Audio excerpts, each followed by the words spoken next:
Hello, everyone. Welcome to another episode of Selah Broadcasting Podcast. I am your host, Chloe, and it is a joy and an honor to be here with you today. Wherever you are and whoever you are, I'm thankful that you are here with me today. Hi, guys. Oh my gosh. I feel like I need to just take a deep breath. I wish I had my water because, guys, it has been the craziest month/season of my life. I feel like I'm just in one big transition period, and I've had to be very dependent on God to just like get me to the next stage, like get me to the next step. And it's been a lot. And I'm a little overwhelmed, just trying to like keep up with everything.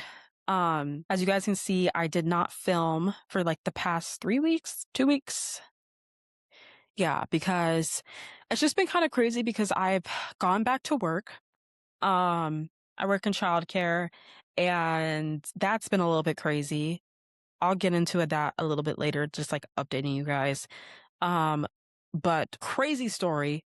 Okay, number one, crazy story. Reason why I haven't filmed since 2 weeks ago, yeah, it was 2 weeks, is because our tree in our backyard fell on our house. Yes, I know that sounds insane. Everybody's fine. I wasn't here when it happened. I was at work, and my mom was telling me, she was like, yeah, like I just felt like a thump, and then the house like vibrated. It was like,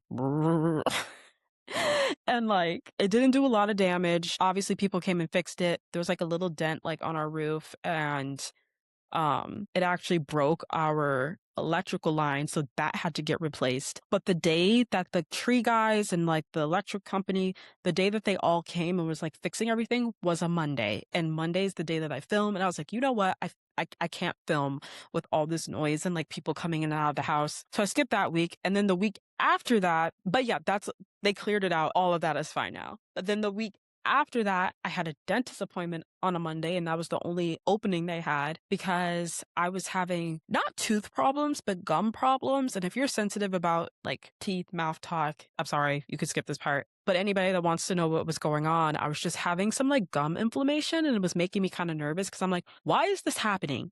I take care of my teeth. I brush, I floss, I mouthwash, I eat, I do like the tongue scraper, I do it all. So I was like, why are my teeth like this?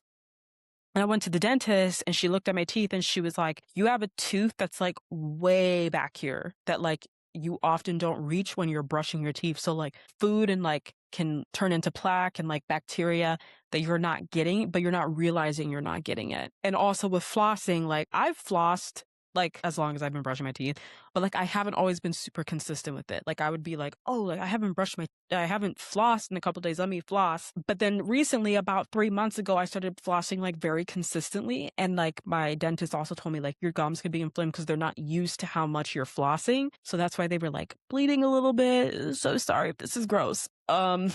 And they were just like really inflamed and kind of swollen, and they hurt. And so I went to the dentist, and she was like, yeah. And then she also told me like, because of like the way that your mouth is, like you have a narrow mouth, so you might need braces to like prevent that from happening, to give your teeth some room. I'm like, okay. She said like either like remove the tooth or like get braces to like straighten it out. If it comes back, like if it gets inflamed again and like food is getting trapped, then I might get a tooth removal, but I don't think I'm going to do braces because I don't think I need braces. And everybody knows that like healthcare in America, it doesn't matter what it is, eye doctor, dentist, primary care, anything, they just want to make money. They want to make money off of you. So I could tell that she was being a little bit like, oh, you should look at an orthodontist. You should like really like, and I'm like, number one, too much is going on for me to like schedule another appointment. And genuinely, I don't think I need it. If it really is bothering me and that happens again, I'll get that tooth removed, which I'm terrified of. I hate like surgery, all that kind of stuff. Like, I've never had it, and I've always been like kind of scared of it. So I'm just like, no.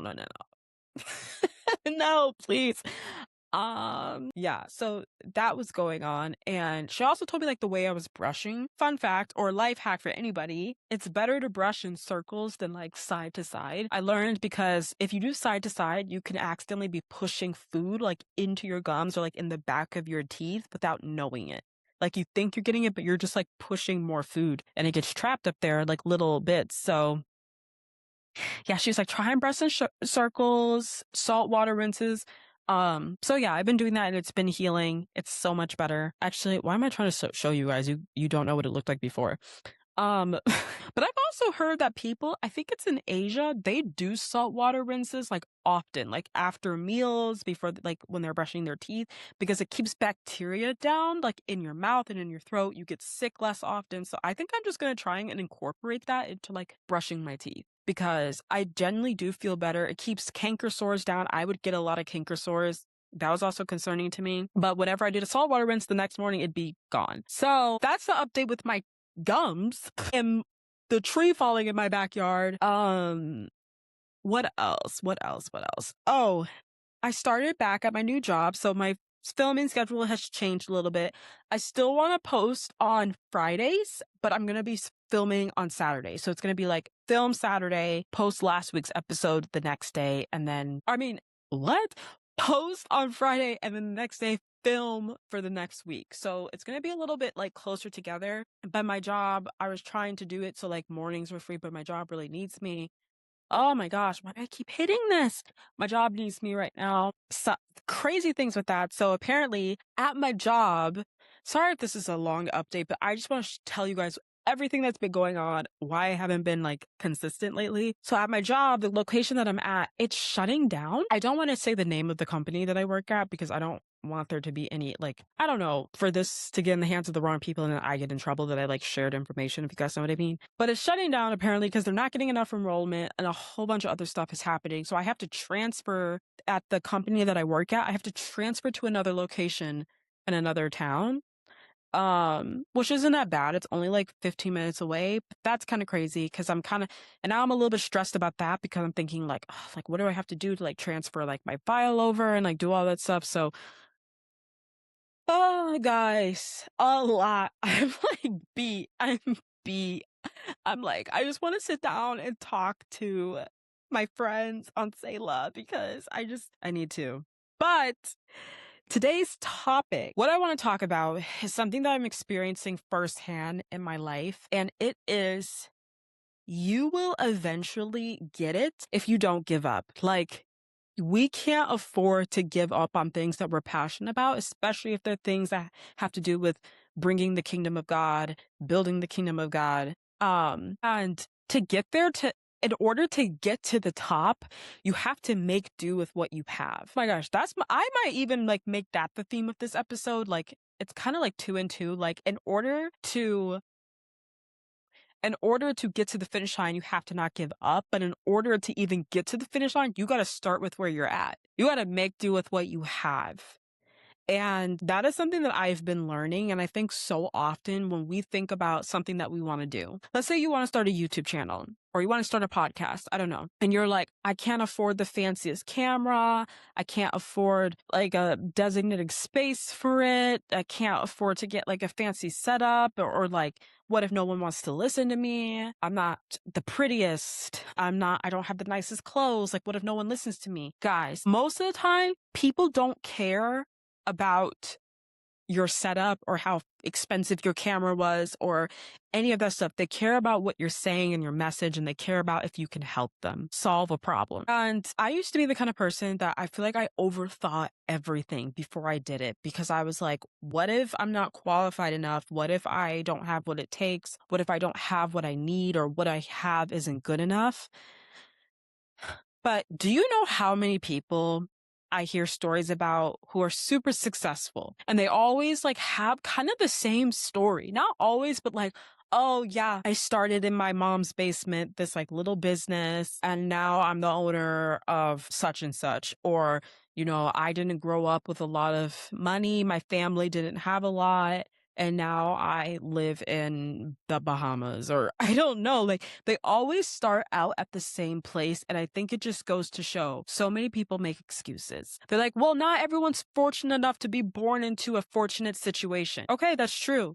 Everybody has a different finish line. Everybody has a different starting point, but it matters. What are you going to do with your starting point? Are you going to play the victim? Are you going to play that, oh, because I started here, I can't work up to there because that person had a head start? And I know it's unfair and it's a sad reality, but we live in a fallen world. but we have to stop looking and comparing ourselves to where other people are at and what other people are doing and what other people have. I'm learning that God really does not like when we compare ourselves to other people. He does not like that. I always think of the parable of the talents, of that man who gave his workers he gave one guy 2 talents, one guy 4 talents, and I think, was there another one who he gave 6? I can't remember, but the point of the story is that he gave each guy a different amount of talents. And no, there was 2. The first one he gave 1 talent. The second one he gave 2, and the third one he gave 4. And basically what he wanted was, by the time he came back, was for those talents to be multiplied into more. And the guy that he gave 1 talent to, the guy was like, you only gave me 1 talent. And they don't go into details about this, but we don't know why that master, that leader, gave that one guy 1 talent. He probably maybe had a history where he wasn't very responsible, or he didn't really work that well, or so he knew that he couldn't trust him with as much as the third guy.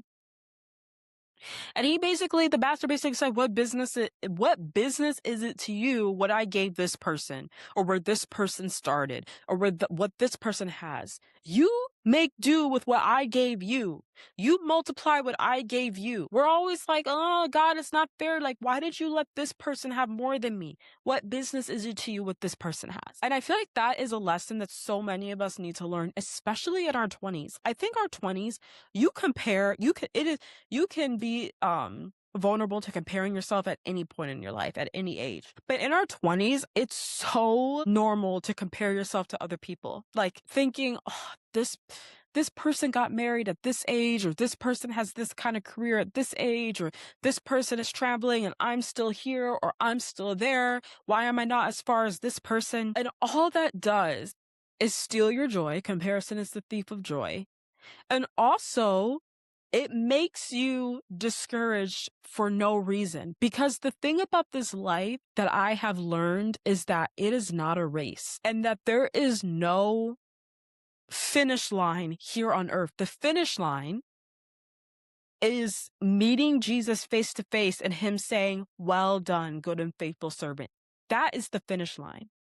And that there is no life. Yes, there's milestones, but life is not a race, and there's no timeline on when things should happen. It's different from person to person. And when something happens for one person, that doesn't mean that it's better than when it happened for another person. It's just different. Life just turned out differently for those 2 people. But I'm saying all of this because it is so important for us to not compare ourselves, and to compare where we started with where someone else started, or to compare what we have with what someone else had. Because no matter where you start, you can always work up. So if you want to start a YouTube channel and you only have your phone, start on your phone. Don't overthink it saying, well, I can't afford a fancy vlog camera right now, so maybe I shouldn't.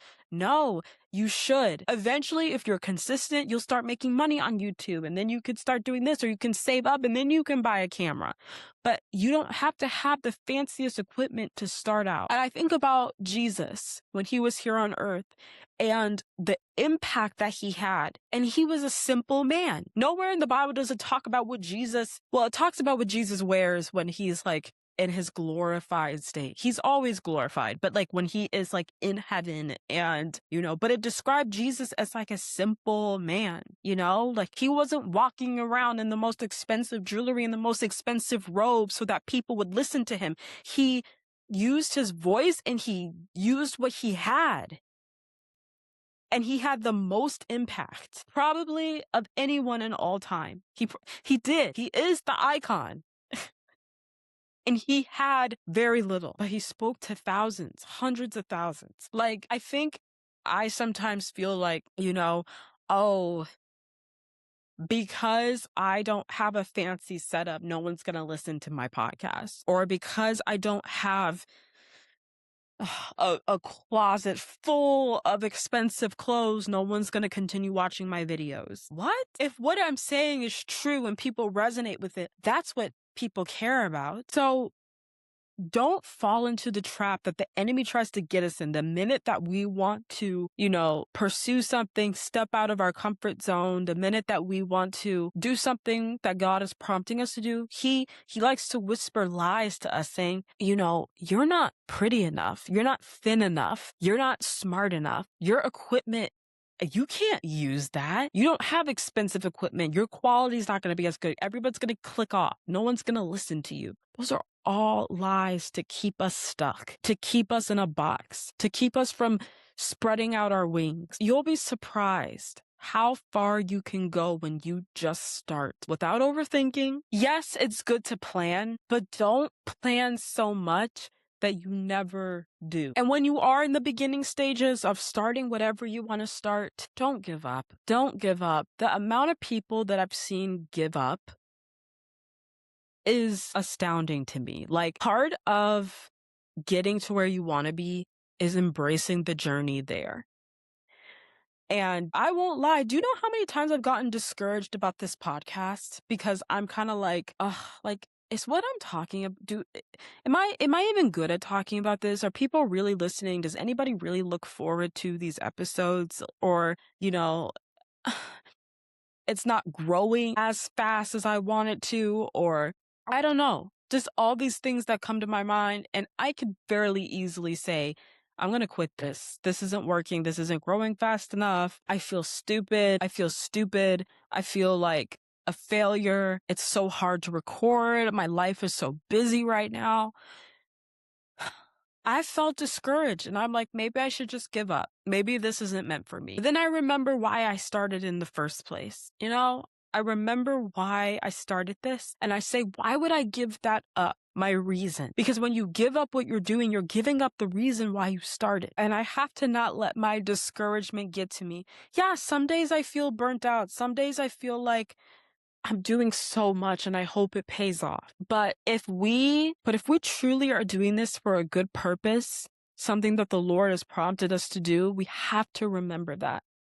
And until I feel like the Lord's telling me, this has come to an end, I don't plan on stopping just because I get discouraged or just because views are low or just because whatever.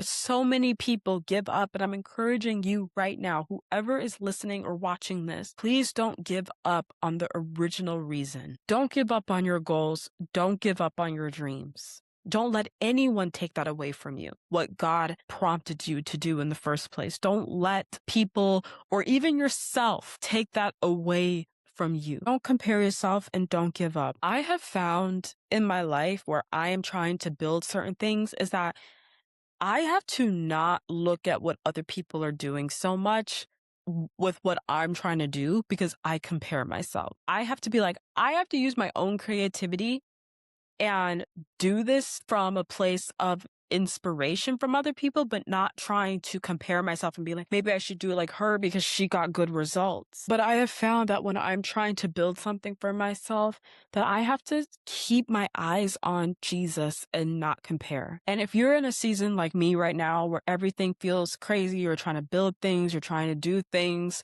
keep your eyes on Jesus. Remember the reason he gave you to start something and don't give up.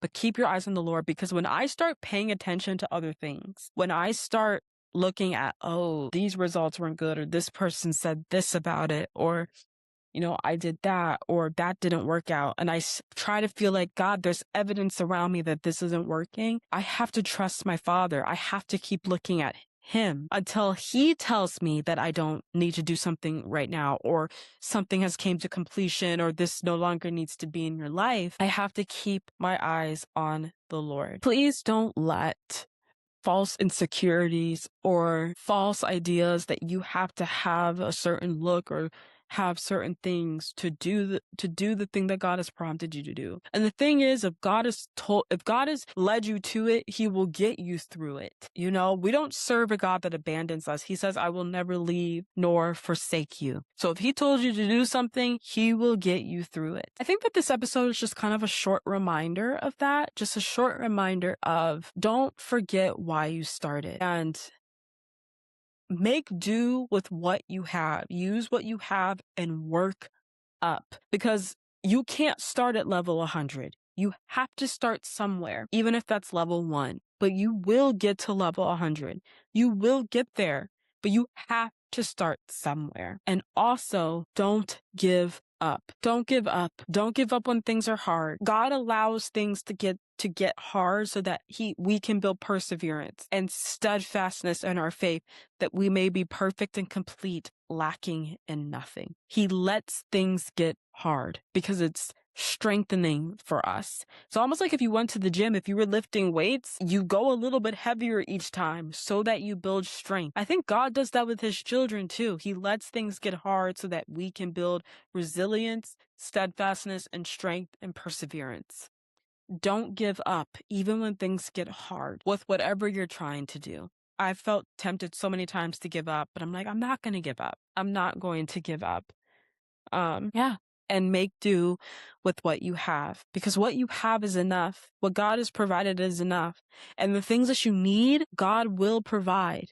But we have to steward what we have. And I've been talking about that in so many episodes, how I felt convicted that God has been telling us to steward what we have. Because it says, whoever does well with the little will do well with much. Make do with the little. Make do with what you have now, even if in your own terms it's a little, because God will increase it later. So that is all that I have for you guys today. I hope that you guys enjoyed this video and it was a good reminder for us to steward what we have, even if that's a little, and to not give up in the midst of it, because you eventually will get where you need to be if you don't give up, and God will get you there. Sometimes God allows things to get hard so that we can build strength and resilience, steadfastness, and faith, because those two things together make us more dependent on God, which is what he wants. I love you guys so much. If you guys want to be friends, follow me on my socials. If you guys want to be friends, follow me on my socials. They will be linked down below. Chloe.Angela Rose. Hope you guys have a wonderful rest of your day and a wonderful rest of your week, and I will see you guys in the next one. Bye.